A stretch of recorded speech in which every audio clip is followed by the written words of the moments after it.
अच्छी एजुकेशन के लिए सरस्वती पूजा बहुत ज़रूरी है। मेहनत और ज्ञान की किताबों को पढ़ने के साथ साथ सरस्वती माता का ध्यान करना बहुत ज़रूरी माना गया। बिना सरस्वती माता की कृपा के ज्ञान प्राप्त नहीं होता। कम से कम मेरे तो निजी अनुभव यही है। जो कुछ भी मैं सीख पाया अपने जीवन में, सरस्वती माता का विशेष आशीर्वाद अपने ऊपर मानता हूँ। और बीते दिनों बसंत पंचमी बीती है, तो बसंत पंचमी पर सरस्वती पूजा का आयोजन किया जाता है। तो बसंत पंचमी में ही प्राचीन काल में हमारे सनातन धर्म में क्या होता था कि स्कूलों में बच्चों से रंगोली बनवाई जाती थी। खास तौर पर जो बच्चे पढ़ाई में कमज़ोर होते थे, उनसे बसंत पंचमी के दिन रंगोली बनाई जाती थी सरस्वती माता की विशेष आराधना के लिए। और ऐसा प्रैक्टिकली पाया भी गया कि वो बच्चे बाद में पढ़ाई में तेज हो गए जिन्होंने रंगोली बनाने में योगदान दिया। और सनातन धर्म के अनुसार जो प्राचीन काल में होली जलती थी, तो रंगोली बसंत पंचमी के दिन ही बन जाती थी और रंग भरी एकादशी के दिन से होली रखनी चालू होती थी और बाद में होली का दहन होता था। तो बसंत पंचमी और सरस्वती पूजा में बहुत तगड़ा कोरिलेशन है।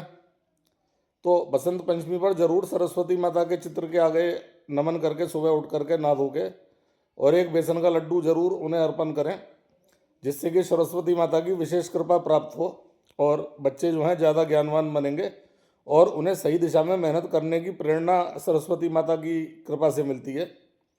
तो बसंत पंचमी पर प्राचीन हमारे स्कूलों में ये सब परंपराएं थीं।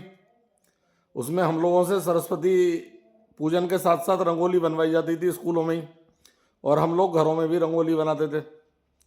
और जो मोहल्ला का चौक जहाँ पर होली जलती है, तो होली जलने वाली जगह पर रंगोली बन जाती थी मोहल्ले के मुख्य चौराहे पर, और वहाँ पे रोज़ाना धूप बत्ती जलती रहती थी। और बाद में जब रंगभरी एकादशी आती थी, उस दिन से होली रखना चालू होती थी और होली रंग के अगले दिन, रंग वाले दिन होली का दहन हो जाता था उसमें।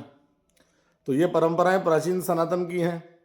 अब आजकल के कुछ लोग इसमें मजाक उड़ा देते हैं, और आजकल मैं ये भी सुनता हूँ कि ज़्यादा पैसे वाले जो लोग हैं वो होली को कहते हैं कि होली जो है गरीबों का और गंवारों का त्यौहार है। ये बिल्कुल भी उचित नहीं है। होली जो है सबको मिलजुल करके मनानी चाहिए और सभी रंग खेलें और स्वस्थ तरीके से होली मनाएं।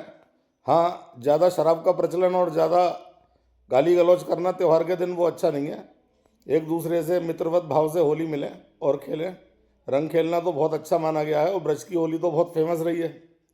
कृष्ण भगवान के टाइम की होली तो बहुत फेमस है। महाभारत यदि आप ढंग से पढ़ें, और महाभारत में जो है ब्रज की होली का बहुत विशेष तौर पर जिक्र किया गया। भागवत पुराण में भी इस बात का जिक्र मिलता है।